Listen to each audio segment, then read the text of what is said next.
Class 3 chapter 3 सुंदर कौन। पाठ का शीर्षक है सुंदर कौन। सुंदरता किसे कहते हैं?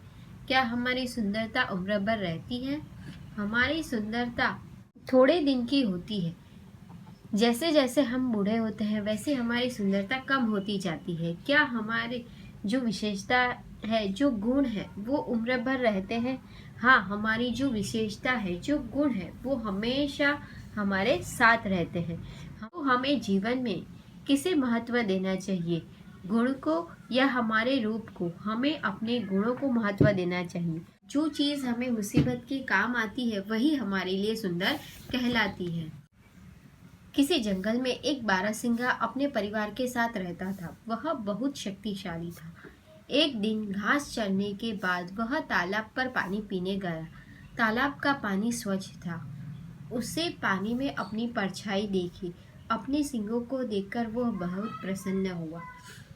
एक जंगल में बारहसिंगा नाम का एक हिरन अपने परिवार के साथ रहता था। वह बहुत शक्तिशाली था। वो बहुत ताकतवर था। एक दिन घास चरने के बाद वह तालाब पर पानी पीने जाता है। तालाब का पानी स्वच्छ था। जो तालाब का पानी था वो एकदम साफ था, जिसकी वजह से उसे पानी में अपनी परछाई देखी। उसने बारहसिंगा ने तालाब के पानी स्वच्छ होने की वजह से बारहसिंगा ने अपनी परछाई पानी में देखी। अपने सींगों को देखकर वो बहुत ही खुश हो गया। उसने सोचा, ईश्वर ने मुझे कितने सुंदर सींग दिए हैं, ये बिल्कुल मुकुट के समान है। बारहसिंगा सोचता है कि भगवान ने, ईश्वर ने मुझे कितने सुंदर सींग दिए हैं, जो बिल्कुल मुकुट के समान है, जो किसी ताज के जैसे लग रहे हैं। पेड़ की डालियों की तरह चारों तरफ फैले हुए हैं। वह मन ही मन मुग्ध होता हुआ सौंदर्य की प्रशंसा कर रहा था। बारहसिंगा के जो सींग थे वो पेड़ों की डालियों की तरह चारों तरफ फैले हुए थे। वो मन ही मन अपनी सुंदरता से मोहित होकर, आकर्षित होकर अपने सुंदरता की प्रशंसा कर रहा था, तारीफ कर रहा था। तभी उसकी दृष्टि अपनी पतली टांगों पर पड़ी। उसी समय उसकी नजर, दृष्टि मीन्स होता है नजर, उसकी नजर अपनी पतली टांगों पर पड़ती है। उन्हें देखकर बारहसिंगा भगवान को कोसने लगा। हे भगवान, आपने मुझे इतने सुंदर सींग दिए तो फिर उनके साथ इतनी पतली टांगे क्यों दी? ये दुबले पतले पांव कितने बदसूरत हैं। सुंदर सींगों की शोभा कम कर रही। की नजर अपनी पतली टांगों पर पड़ती है तो उसे देखकर वो भगवान को भला बुरा कहने लगता है। क्या कहता है? हे भगवान, आपने मुझे इतने सुंदर सींग तो दिए, आपने मुझे कितने सुंदर सींग दिए हैं, तो इनके साथ आपने मुझे पतली टांगे क्यों दी? ये दुबले पतले पांव कितने खूब बदसूरत है। ये जो दुबली पतली टांगे हैं वो बिल्कुल भी देखने में अच्छी नहीं लग रही है, जो सुंदर सींगों की शोभा कम कर रही है। ये दुबली पतली टांगे मेरे मुकुट जैसे सींगों की शोभा भी कम कर रही है। तभी बारहसिंगा तालाब पर पानी पीने आता तो अपने सींगों को खूब निहारता। जब भी वो तालाब पर पानी पीने के लिए जाता तो अपने सींगों को एकटक होकर बिना पलके झपकाए देखता रहता था। पल भर के लिए अपने आप को जंगल का राजा समझने लगता था। वह सोचता, जब सींगों का मुकुट उसके सर पर है तो दूसरा पशु जंगल का राजा कैसे हो सकता है। जब भी वो तालाब पर पानी पीने के लिए जाता था तो वो अपने सींगों को देखता रहता था। पल भर के लिए, एक पल के लिए बारहसिंगा के मन में ये ख्याल आया।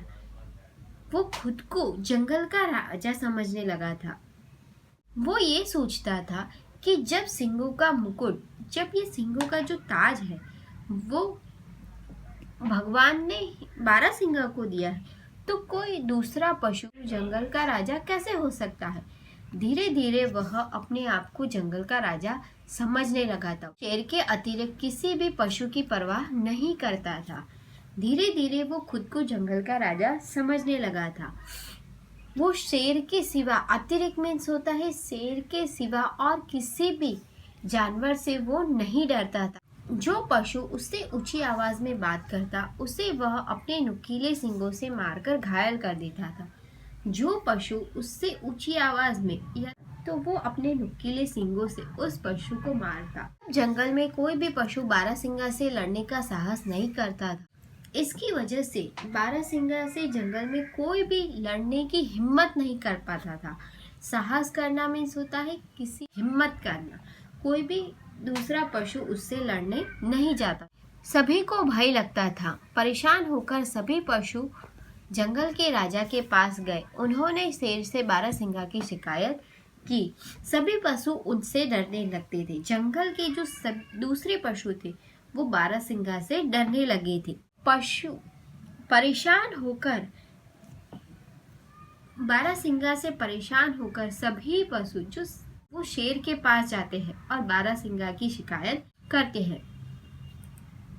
उन्होंने कहा, सभी पशुओं ने कहा, महाराज, एक बारहसिंगा इतना घमंडी हो गया है कि उसने सबकी नाम में दम कर दिया है। शेर से कहते हैं, महाराज, बारहसिंगा नाम का एक हिरन जो बहुत घमंडी हो गया है, उसकी वजह से सब परेशान हो गए हैं। उसने नाक में दम करना एक मुहावरा है जिसका मतलब होता है परेशान करना। आप तो हमारे राजा है। शेर से कहते हैं, आप तो जंगल के राजा है, तो आपका ये कर्तव्य है, आपका ये काम है कि आप हम सबकी रक्षा करें। शेर ने सभी पशुओं की बात सुनने के बाद कहा, आप लोग चिंता न करें, शीघ्र ही उस बारहसिंगा का दिमाग ठीक कर दूंगा। सभी पशुओं की बात सुनकर शेर कहते हैं कि आप लोग बिल्कुल भी चिंता न करें, मैं शीघ्र ही जल्दी ही उस बारहसिंगा को ठीक कर दूंगा, उसकी अकल ठिकाने ला दूंगा। ऐसा कहकर शेर ने चीते से कहा कि मैं तुम्हें आदेश देता हूँ कि तुम तुरंत जाओ और बारहसिंगा को मेरे पास बुलाकर ले आओ। और शेर चीते को आदेश देता है, उसे ऑर्डर देता है, तुम जाओ और बारहसिंगा को मेरे पास बुलाकर ले आओ। चीता दौड़कर बारहसिंगा के पास गया और उससे कहने लगा कि हमारे राजा शेर की आज्ञा है कि तुम अभी मेरे साथ चलकर उनके सामने उपस्थित हो जाओ। चीता दौड़कर बारहसिंगा के पास जाता है और बारहसिंगा से कहता है, हमारे राजा शेर ने आदेश दिया है, आज्ञा दी है, आपको ऑर्डर दिया है कि आप अभी मेरे साथ चलकर उनके सामने हाजिर हो जाओ। सिंगा क्रोध में बोला, देखते नहीं हो, अभी मैं काम कर रहा हूँ, जब काम समाप्त हो जाए तब आ जाऊंगा। बारहसिंगा चीते से कहता है कि तुम देख नहीं रहे हो, मैं अभी कुछ काम कर रहा हूँ, जब मेरा काम समाप्त हो जाए, काम खत्म हो जाए, उसके बाद मैं वहाँ पे आ जाऊंगा। चीते ने उससे डांटते हुए बोला, अरे मूर्ख, तेरा इतना साहस कि तू राजा की आज्ञा की अवहेलना कर रहा है। ठहर, मैं तुझे अभी मजा चखाता हूँ। चीता उससे डांटते हुए कहता है, अरे मूर्ख, अरे बेवकूफ इंसान, तेरा इतना साहस, तेरी इतनी हिम्मत कि तू जंगल के राजा शेर की आज्ञा मानने से मना कर रहा है। अवहेलना करना, मना करना। ठहर, मैं तुझे अभी मजा चखाता हूँ। ये भी एक मुहावरा है जिसका मतलब होता है दंड देना, सजा दे। रुक, मैं अभी तुझे सजा देता हूँ। चीता बारहसिंगे पर झपट पड़ा। दोनों में लड़ाई प्रारंभ हो गई। बारहसिंगा ने उसे अपने नुकीले सींगों से चीते को बुरी तरह घायल कर दिया।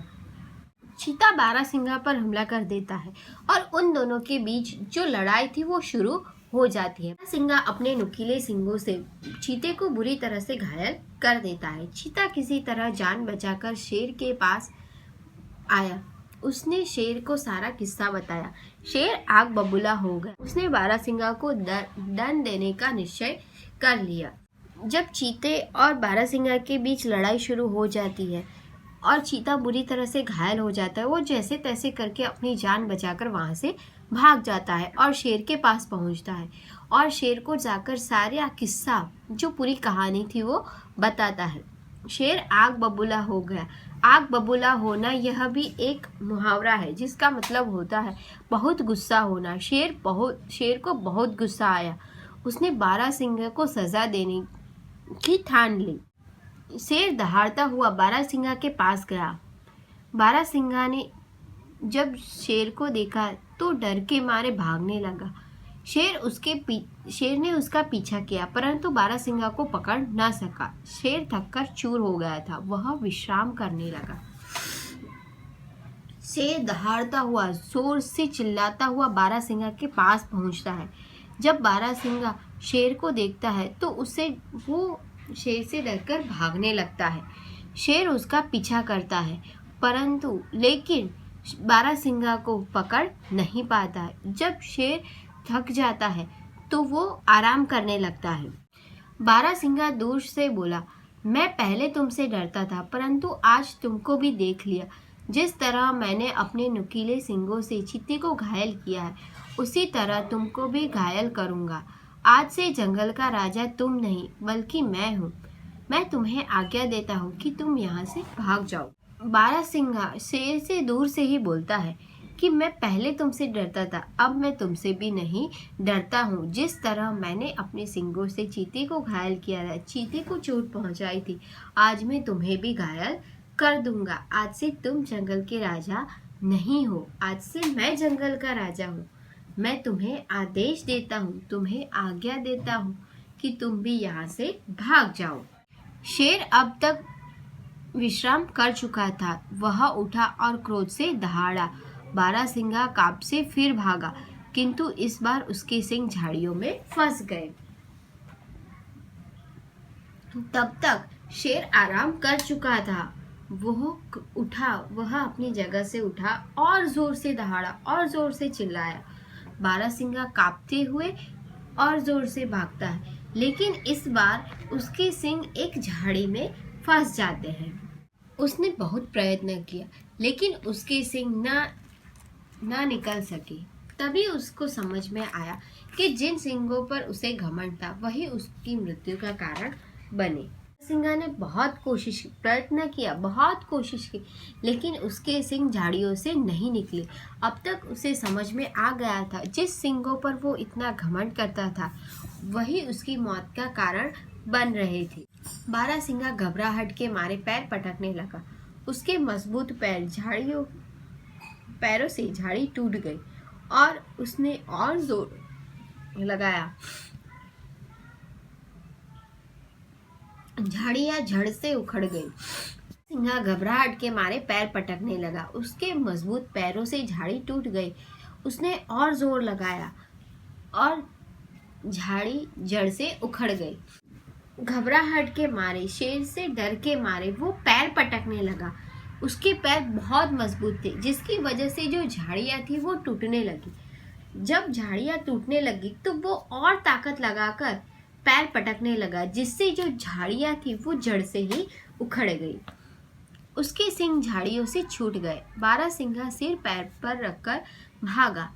अब वह शेर की पहुंच से बाहर था।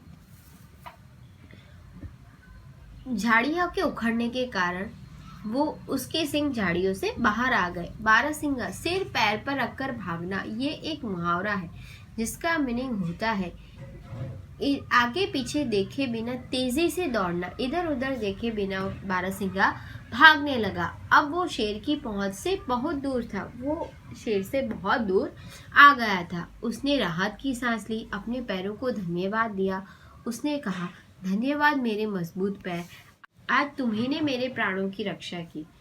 उसने चैन की सांस ली और अपने पैरों को धन्यवाद दिया, अपने पैरों को शुक्रिया कहा क्योंकि आज उसके पैर ही थे, उसकी पतली टांगे ही थी जिसके कारण उसकी जान बची थी। सुंदर वह है जो मंगल करे, सुंदर वह है जो समय पर काम आए, सुंदर वही चीज है जो हमारे लिए अच्छा करे, सुंदर वही है जो हमें समय पर काम आए।